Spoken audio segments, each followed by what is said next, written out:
soo dhawow su'aashan dadka badankoodu waa isweydiiyaan iyagoo waliba haddii macala aad tiraahdo anigu online ayaa aan wax ku bartay waxay ku oranayaan sidii online wax looga bartaa waa su'aasha aadka ugu badan in badanna su'aashani dhagahayga ayaa ku soo dhacda haddaba bal aynu muuqaalkan iskula eegno iskula fiirino kuna faaqadayno kuna kala dhigdhigno arrinkaas waxa ku saabsan xogaa ku saabsan arrinkaas ayaa aynu bal dul istaagaynaa si aynu bal wax uga ogaano inta aynan muuqaalka u sii gudagelin fadlan subscribe saar haddii markii ugu horreysay halkan soo boqotay ay tahay sidoo kalena like saar si dad fara badan uu sii gaadho qof walba muuqaalkan uu quseeyana uu u gaadho aad baad u mahadsantahay sidoo kale ha iloobin page-ka Facebook-na isagana sidoo kale follow iyo like saarto si mar walba aad hesho muuqaal kasta oo halkan aan soo galino sidee online aan wax ugu bartaa ama sidee online wax loogu baran karaa su'aashan Soomaalidu waa ay ku dhaga barjeenayaan meel kasta oo warkasa haddana bal marka aan ku raahdo anigu online ayaa aan wax ku bartayo aan waxaan aan aqaano amba waxaan xirfadan aan ku shaqeeyo ama xirfadahan kala duwan ee noloshayda aniga wax ka bedelay ama noloshayda markaasi wax ku soo kordhiyay online ayaan ku bartay markaan ku raahdo wax oranay oo sida online wax loogu bartaa nin wallahi wada hagaagsan tahay wallahi online ka soo dhacay jaamacadna lama dhigto horta Soomaalidu dhanad u raacdo garan maysid waa markaasi ay iska hadal badan yihiin balse laakiin waxyaabaha ugu muhiimsan ee halkan aan kugula wadaagay ayaa ay waxay yihiin qaabka online wax loogu barto jaamacad hadii la yiraahdo jaamacad dhigashadeedu horta waxbarasho ma kala jaranto ama ma joogsanto xilli walba wax ayaa la barta balse laakiin qaababka loo kala barta ayaa markaasi kala duwan xilliyadii hore ma aysan jirin maanta dunida digitalka waxa jira waqtiyada qaar anigu waxa isweydiiyay anigu wallahi waqtiyada hore hadii aad heli lahayd sidan iyo markaasi sidan fudud wax loo baranayo hadii ay jiri lahaayeen waqtigii fara badan ee kaamuusan lumeen ayrbad wax iska baran lahayd balse laakiin haddana waa wax dhacay oo tagay waqtigaagan hadda ayaa aad ka faa'iideysan kartaa aynu iskula eegno qaabka online-ka wax looga barto hadda dadku waxa ay aaminsan yihiin hadii aad online wax ka baranayso in koorso la iibsado kadibna koorsada aad dhigato kadibna aad wax baranayso sidoo kale in website wax lagu barto ama meelaha markaasi laga furay online-ka ee wax lagu barto in online wax lagaga barto oo inta aad iibsato koorsooyinka kadibna shahaadad qaadanayso halkaad wax ka baranayso taasi way jirtaa balse laakiin qaab kale oo ka duwan ayaa jiro odigan lacagna bixin meel kalena aadin si free aad online-ka wax uga baran karto aan ku sheego kaliya inaad koorso dhamaysato saacado fara badan aad ku bixiso waqti fara badan aad ku bixiso siyaabo kale wax loo bartaa jira taasi iyada waa gaar oo waa lagu bartaa waa wax markaasi aad u wanaagsan balse laakiin sida ugu fiican ee wax loo baran karo waxa weeyaan waa marka aad wax raadinayso bal qaababka ama waxyaabaha muhiimka ay tahay in laga helo marka aad rabto inaad online wax ku barato ayaan halkan kugu sheegay waa inaad taqaano afka gaalka luqadda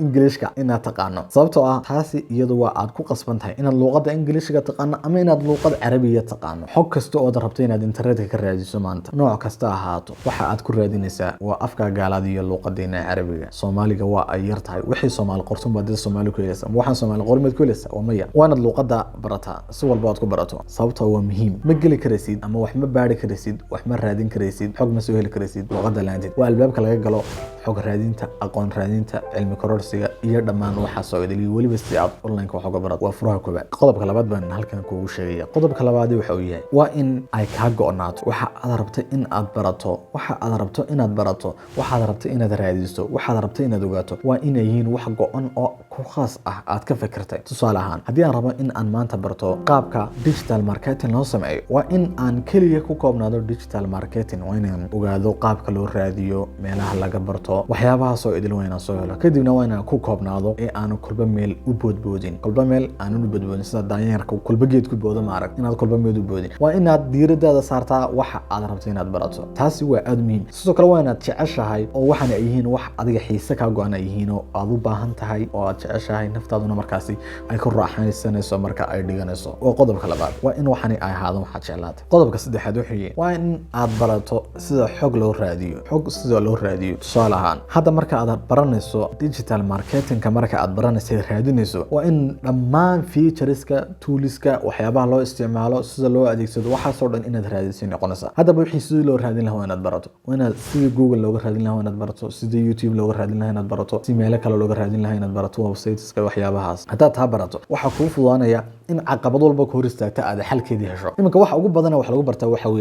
weeyaan waa struggle-ka waa in wixii caqabad aad kala kulanto hadii aan rabo inaan muuqaal sameeyo muuqaal edit gareeyo maanta hadii aan software-ka soo furto kadibna aan garan waayo sida codka loo saaro waa inaan YouTube u doonaa ama Google u doonaa ama website kale u doonaa oo idhaahdo how to add sounds on video kadibna waxa ii soo baxaya muuqaalo ama articles aad u tiro badan lagu sharaxayo sida videoga loogu daro cod sidoo kale haddii aan isdhaahdo loogo ama sawir ku soo dir videoga oo garan waayo sidii loogu soo diray waa inaan YouTube kale ama Google kale idhaahdo how to add logo video kadibna muuqaalo aad u tiro badan lagu sharaxayo ku soo baxaya waa faa'iido aad ku weyn marka waa in maskaxdaadu ay ka samaysaa waa inaad wixii qabsan karto oo aad ku dhigi karto oo mar dambe maskaxdaada ka bixi karin shaygaad maanta barataa waa in uu noqdo shay mar labaad aanad ku noqonahayn oo maskaxdaada ay ku dhageyso taas weeyaan qaabka aadka ugu fudud ee aad online-ka wax uga baran karto imika aniga waxyaabaha ugu badan ee iga saacida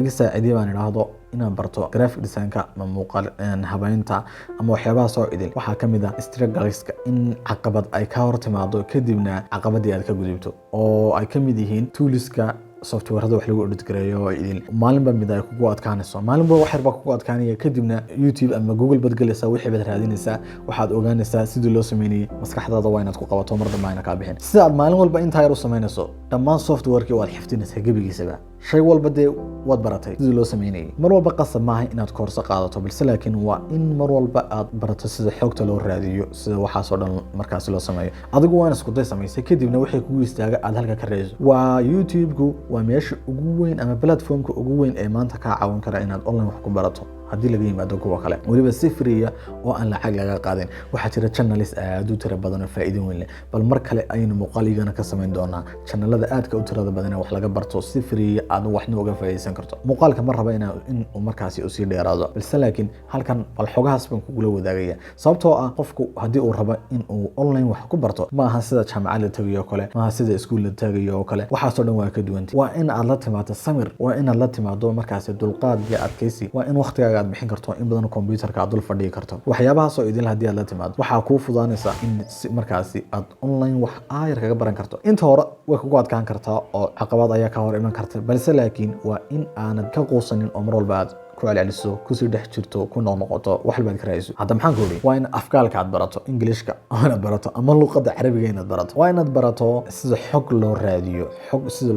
hadii aad rabto maanta inaad sheeka waa hore dhacday inaad raadiso oo Google-ka ka raadiso meel kale ka raadiso sheekada erey ka mid ah hadii aad xasuusan tahay Google-ka ku qoraysa waxa ku soo qabanaya taagaskii ama waxyaabihii lagu soo galiyay internetka sheekadaas ayaa ku soo qaban mar walba qasab maaha inaad wixii wax ku raadiso waa inaad qayb ka mid ah wax ku raadiso qaab Google waxa looga raadiyaa YouTube-ka qaab wax looga raadiyaa jira iyagu waa mowduuc kale isaga mar walba waa inaad barato qaabka xog loo raadiyo sidoo kale waxa aad rabto inaad barato ama ogaato ama aad faa'iideysato waxa aad rabto waa inay yihiin waxa naftaadu ay jecesho xiisa aad ku hayso waxaana jeclayn ma baran kartid waqtigana ha iskaga luminayaan ku oran lahaa waa inaad waxaan yahaado wax aad jeceshay adiga ka go'an waqtigana aad ku bixin karto oo xiiso weyn aad u hayso sidaas ayaad ku baran kartaa qaabab kale iyagana waxa jira aad u tiro badan oo online-ka wax looga barto bal iyagana muuqaalo kale ama mowduucyo kale ayaynu dib ugu dhigan doonaa bal waxaan fiinayaa in aad wax un ka faa'iiday muuqaalkan halkaas ayaa aan ku soo gabagabeynaya inta aynu muuqaalkan mid lamid iskaga iman doono waxaan kaga tagayaa sida iyo nabadgelyo